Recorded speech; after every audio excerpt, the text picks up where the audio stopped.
Assalamualaikum warahmatullahi wabarakatuh.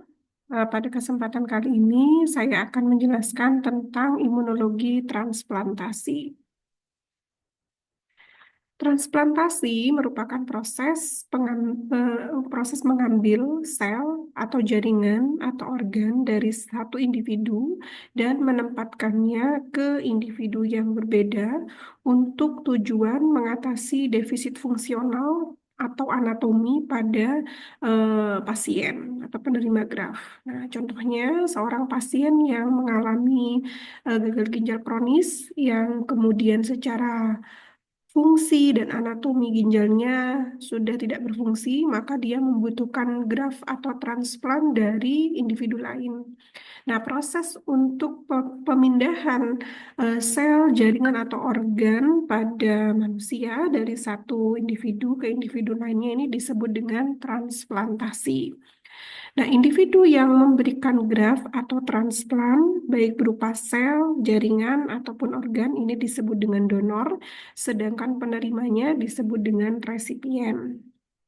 Transplantasi yang mudah dan sering dilakukan ini contohnya adalah donor darah gitu ya, karena yang diberikan ditransferkan ini adalah juga merupakan sel atau substansi ataupun material hidup ya, bisa sel ataupun plasma. Nah, ini juga bagian daripada proses transplantasi.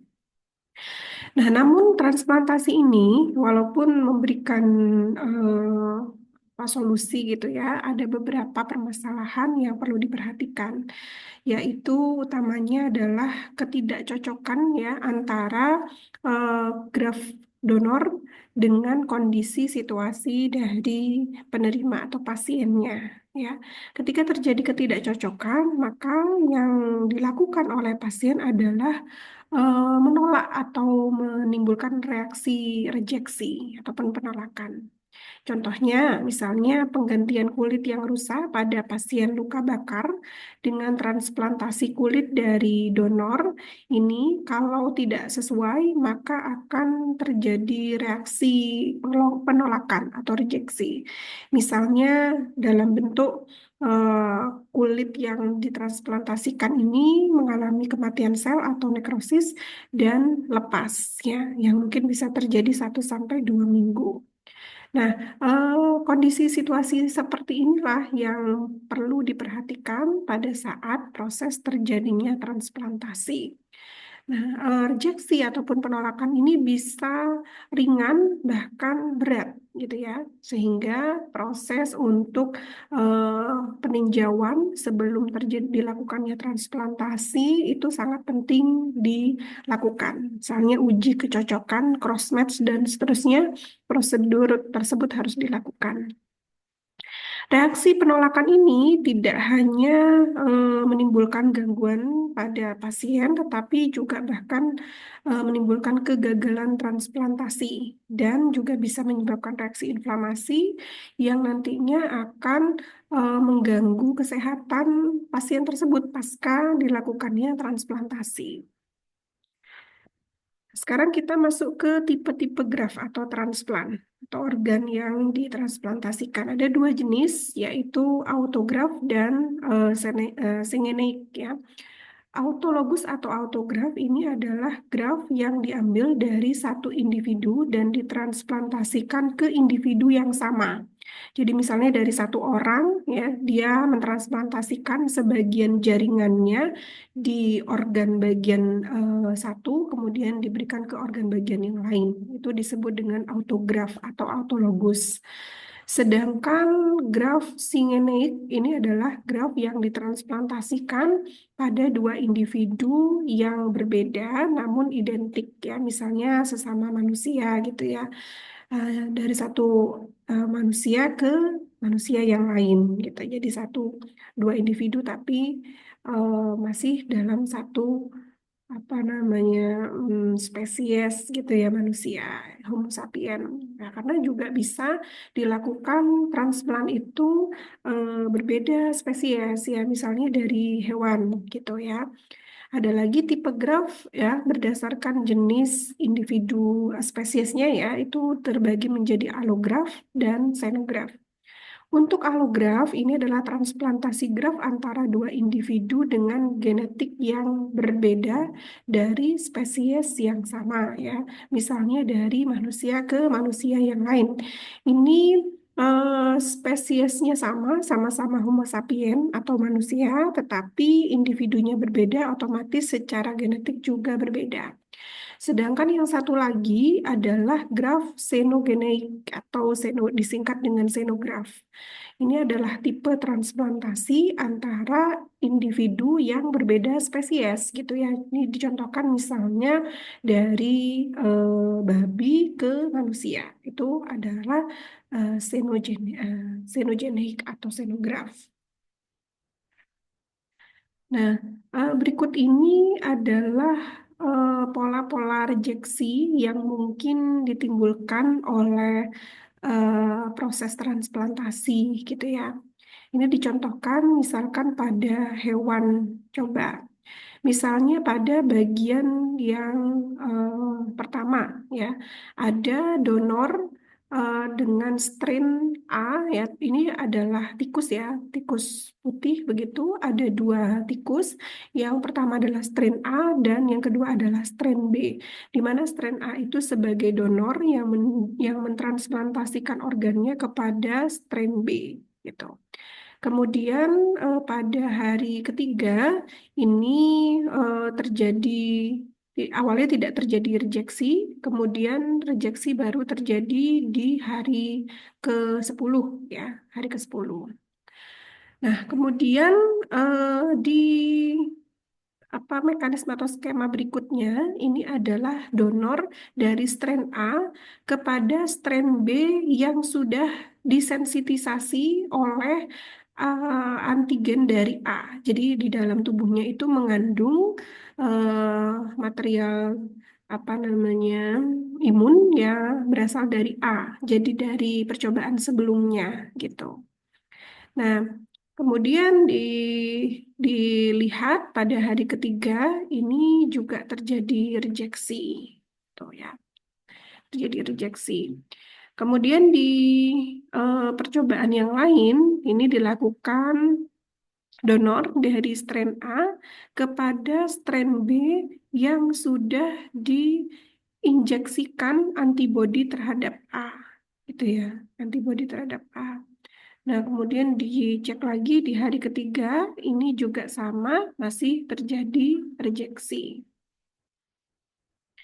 Nah, respon imun pada alograf diperantarai oleh respon imun seluler dan humoral ya. Jadi dua-duanya penerima terhadap sel transplant sebagai self ataupun benda asing ditentukan oleh gen polimorfik yang disebut dengan gen histocompatibility atau MHC.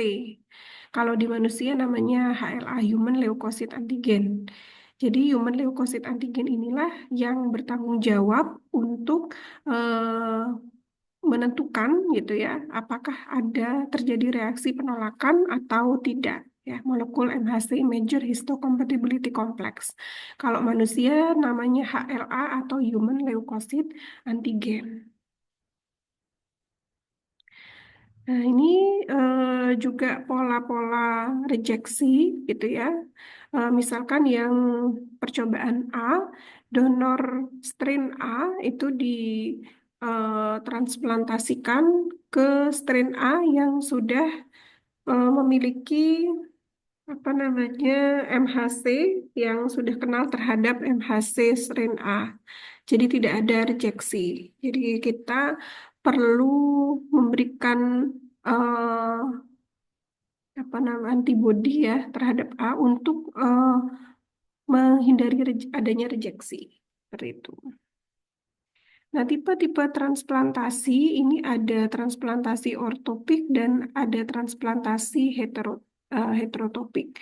Untuk transplantasi ortopik, jika graf atau transplant ditempatkan di lokasi anatomi yang normal atau target ya, sedangkan heterotopik itu jika transplant itu diberikan pada lokasi yang berbeda dari organ yang ditransplantasikan.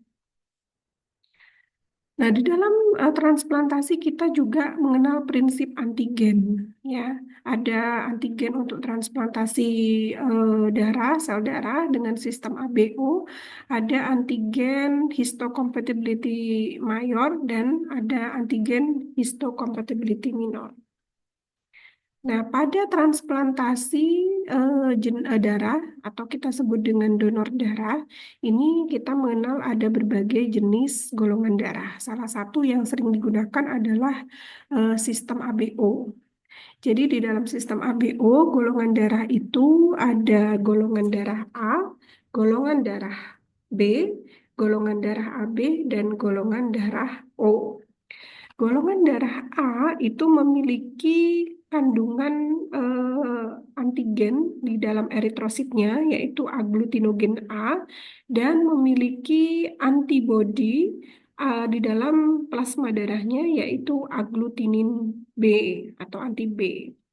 Sebaliknya, untuk golongan darah B, dia memiliki antigen eritrosit agglutinogen B, sedangkan antibodinya adalah agglutinin A.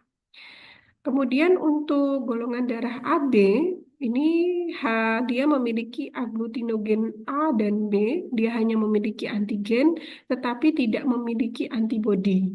Sedangkan golongan darah O, dia tidak punya antigen, tetapi dia punya antibodi dua-duanya, yaitu agglutinin A dan agglutinin B.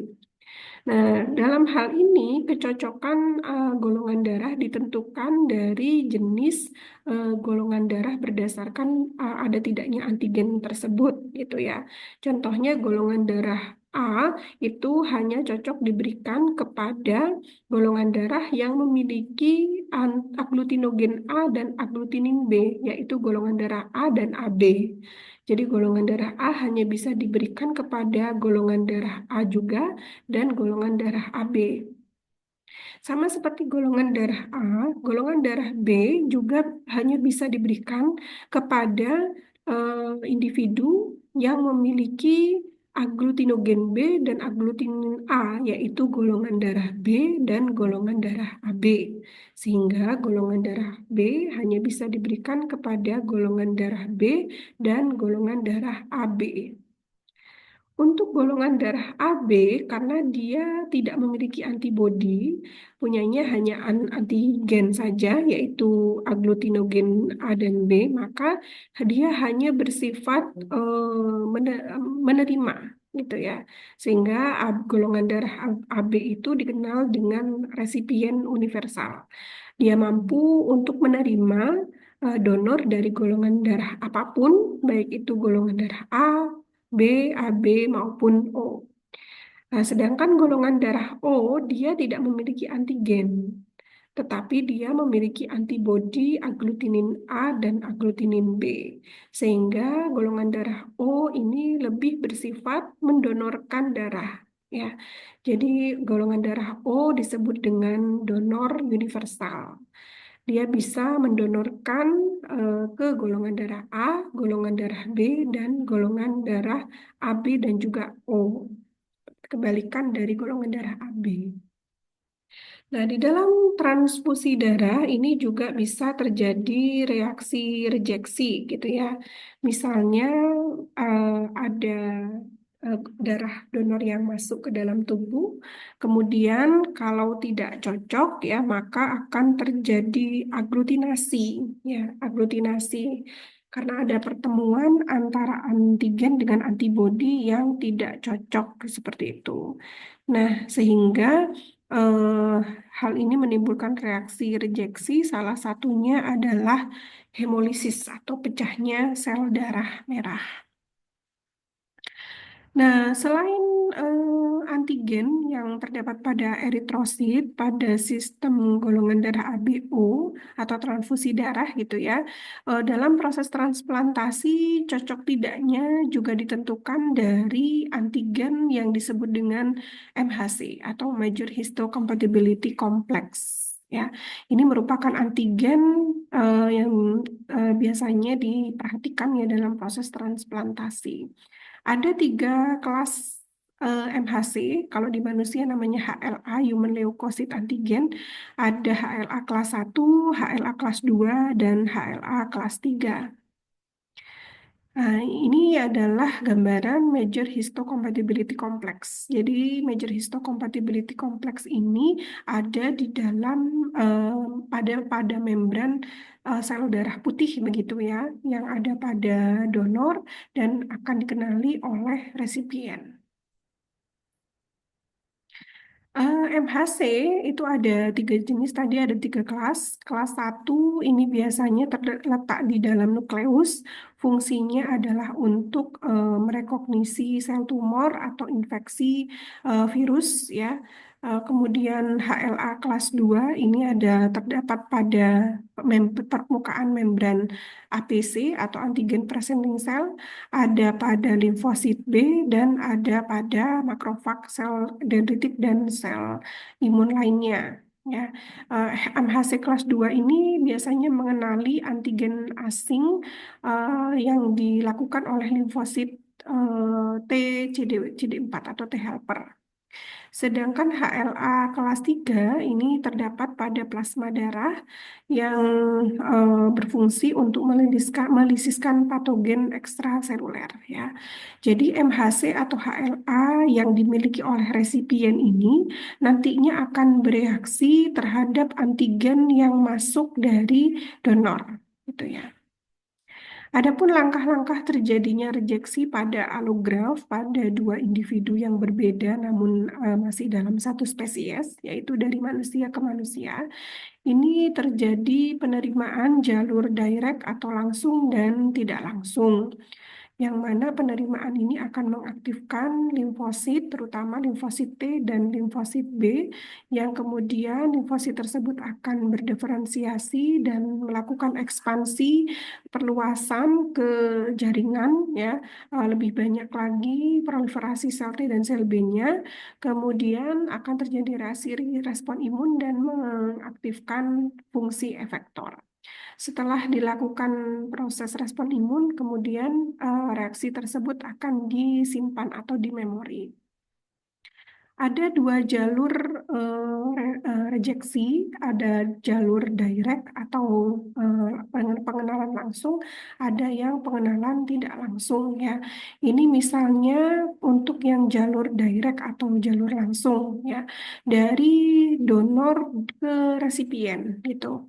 Jadi dari donor dia memiliki antigen presenting cell. Jadi misalkan ada pasien gagal ginjal kronis begitu ya, kemudian mendapatkan transplantasi jaringan dari donor, lalu donor itu di dalam transplannya, di dalam organ transplannya itu ada namanya antigen presenting cell. Ini berupa sel darah putih yang mempresentasikan MHC. Kemudian MHC ini nanti akan dikenali oleh reseptor limfosit T dari resipien. Nah, dengan adanya pengenalan tersebut, maka akan terjadi proses eh, respon imun, gitu ya. Kalau tidak cocok, maka akan terjadi rejeksi, seperti itu. Berbeda dengan eh, direct recognition, gitu ya.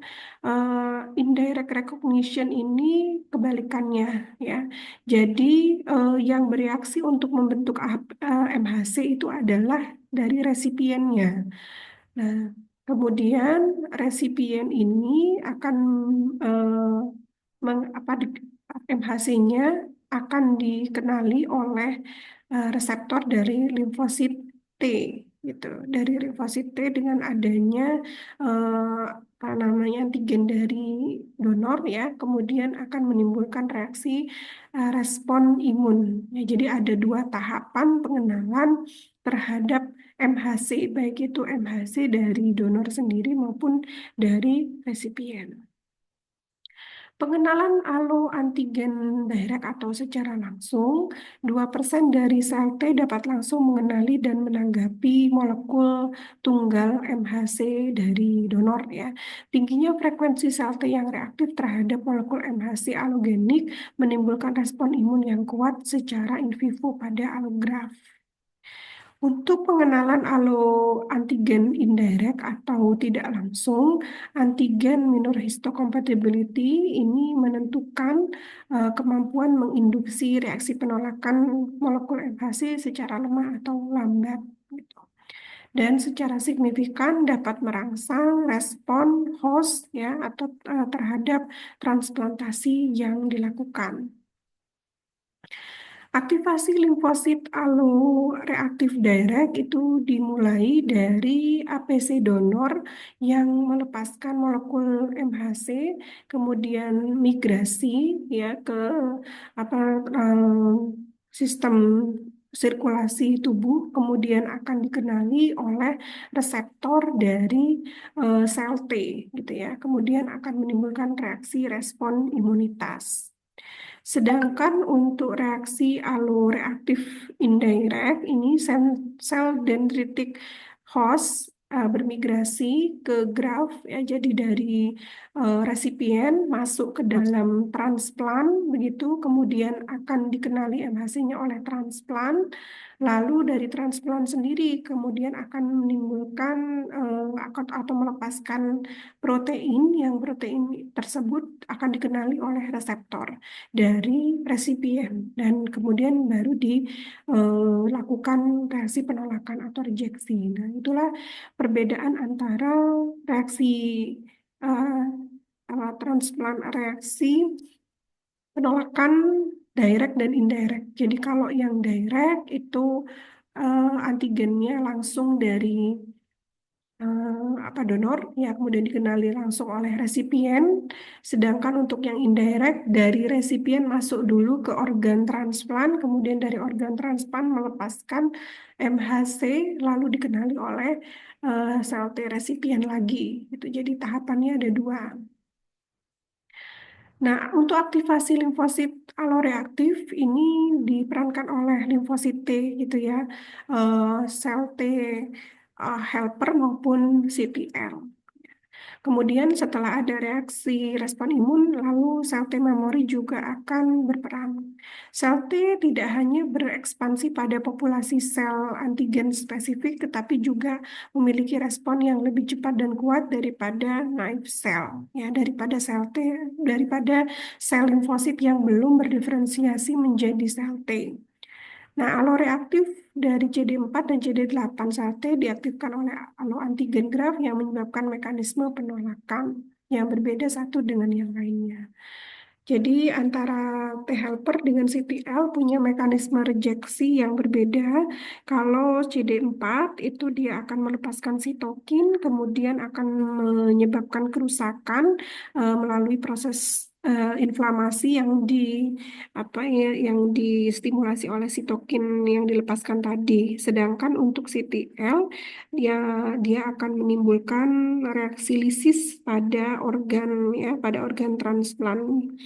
Jadi CTL ini akan melepaskan perforin dan gran enzim yang kemudian akan menimbulkan pecahnya sel-sel transplant. Itu adalah mekanisme rejeksi antara sel T helper dengan CTL.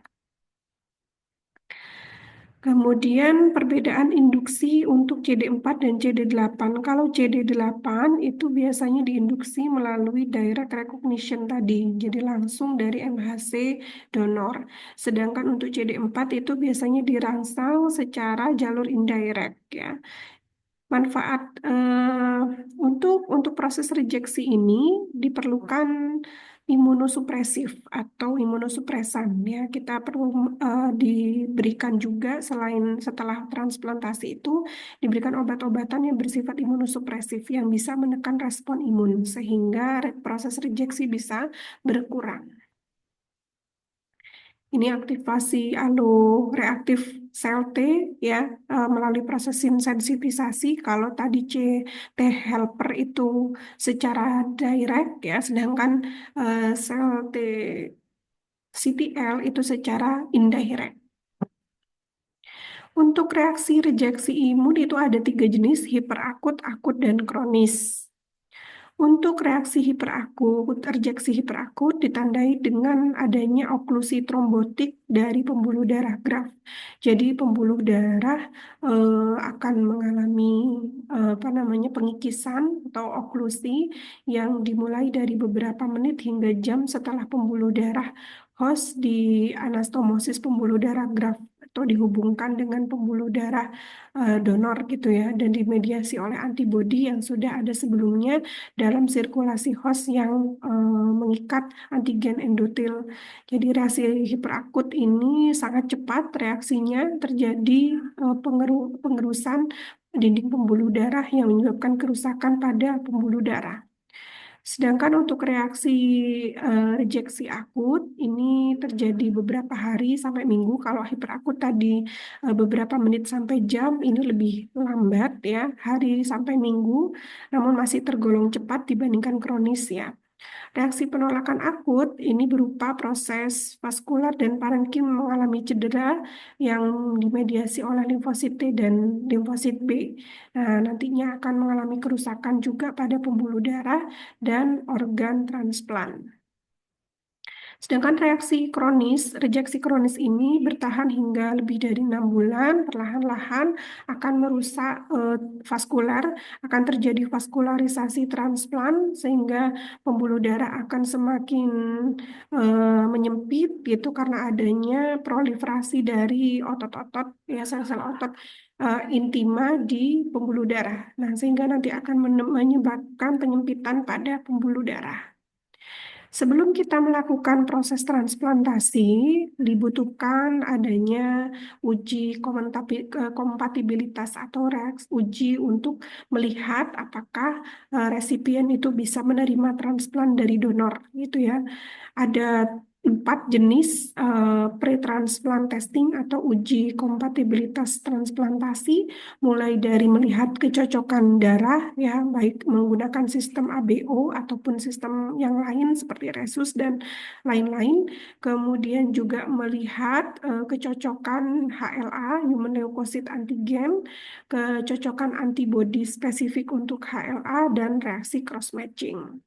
Nah, penting juga dilakukan uji melihat ada tidaknya potensi apa namanya penyakit menular ya lewat darah ya atau ini untuk donor darah seperti itu ya. Jadi perlu dilakukan screening terhadap penyakit menular melalui transfusi darah gitu. Misalkan hepatitis ataupun AIDS.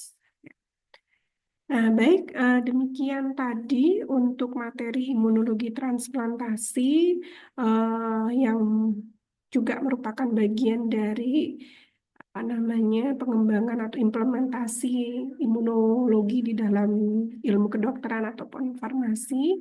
Semoga dapat memahami ya. Dan saya akhiri wassalamualaikum warahmatullahi wabarakatuh.